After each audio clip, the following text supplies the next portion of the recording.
다음은 세계일보 기사입니다. 단독 생존 게임된 잼버리 유럽 참가국, 우리 정부의 항해 서한, 그리고 학부모 항해 빗발쳐. 지난 2일 2023 새만금 세계 스카우트 잼버리 개영식 때 스카우트 대원 100여 명이 어지럼을 호소하며 쓰러지는 등 폭염 속 참가자들의 안전에 대한 걱정이 커지고 있다. 사회관계망 서비스 SNS에는 잼버리에 참가하는 스카우트 대원의 가족으로 추정되는 누리꾼들의 항의가 빗발치고 있고, 대회 중단을 요청하는 목소리도 나와 잼버리가 시작부터 위기에 직면했다. 예고된 사태에 대비가 소홀했다는 지적이 제기되는 가운데 참가국 중 유럽의 한 국가가 우리 정부의 잼버리 운영 관련 우려가 담긴 서한을 보낸 것으로 확인됐다. 잼버리 부지가 간척지이고 평평해 배수가 잘 안되는 데다 사방이 트여 폭염에 취약한 것을 이미 알고 있었지만 6년 전 대회를 유치하고 개최하기까지 준비가 미흡했다는 지적을 피할 수 없을 것으로 보인다. 3일 세계일보 취재를 종합하면 유럽의 한 국가는 잼버리 기간 폭염과 폭우 등의 위기 상황을 우려하는 내용의 항해 서한을 잼버리 첫날인 지난 1일 우리 정부에 전달했다. 이미 언론을 통해 여러 번 보도된 우려사항이 담겼다고 하는데, 구체적으로는 폭염에 노출될 아이들과 폭우에 취약한 야영지, 의료 문제 등이 포함됐다고 한다. 서한에는 이런 문제를 어떻게 해결할 것인지 우리 정부의 대책을 요구하는 내용도 담긴 것으로 전해졌다. 외교부는 이에 대해 잼버리 관련해선 조직위원회에 문의해주기 바란다고 원론적인 입장만 밝혔다. 그러나 잼버리 시작 전부터 폭염으로 인한 온열 질환자가 끊이지 않고 열악한 시설 문제가 도마 위에 오르면서 우려가 현실로 나타나는 모양새다.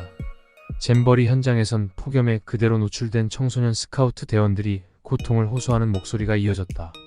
밤에는 벌레떼로 몸살을 앓고 있고 화장실과 샤워실 등 시설 문제, 미흡한 준비에 대한 성토가 쏟아지고 있다. SNS에는 잼버리에 참가하는 스카우트 대원 가족으로 추정되는 누리꾼들의 항의가 잇따르고 있다. 제25회 세계 스카우트 잼버리 페이스북의 한 해외 누리꾼은 잼버리에서 무슨 일이 일어나고 있는 거냐며 딸이 지금 거기에 있는데 모든 게 통제되지 않고 음식이 없으며 햇볕으로부터 보호할 방법도 없다고 말한다고 했다. 이어 혼란 케이아스 그 자체라며 즉각적인 대책을 요구했다. 세계 스카우트 연맹 WOSM 페이스북에도 음식, 위생, 그늘 부족 등의 모든 문제로 잊을 수 없는 부정적인 경험이 될 것이라는 글이 올라왔다. 한국인 참가자들과 그 가족들도 행사 끝나고 씻는 물이 나오지 않아 새벽 2시까지 못 씻고 있다고 한다며, 화장실은 관리가 안 돼 역겨워 사용 못할 정도이고 밥은 양이 적으며 매장에서는 물건을 비싸게 판다. 외국인 친구들이 욕한다는데 너무 창피하다고 썼다. 대회 중단을 요청하는 글도 적잖게 나오는 실정이다. 스카우트 운영요원 IST라고 밝힌 한 누리꾼도 캠프에 전기도 안 들어오고 화장실도 엄청 멀다며 화장실 수가 적고 사람 수는 많아서 한없이 기다려야 한다고 했다. 밤에는 모기떼와 사투를 벌이고 에어컨은커녕 선풍기도 없는 열악한 환경에서 각국 청소년들이 생존을 위한 싸움을 벌이고 있다는 것이다. 이상은 세계일보 신문 기사였습니다.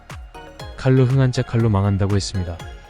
윤석열이 증거 조작 사기로 권력을 쥐었지만 날림 사기 세계대회 치르다가 국제망신 당했습니다.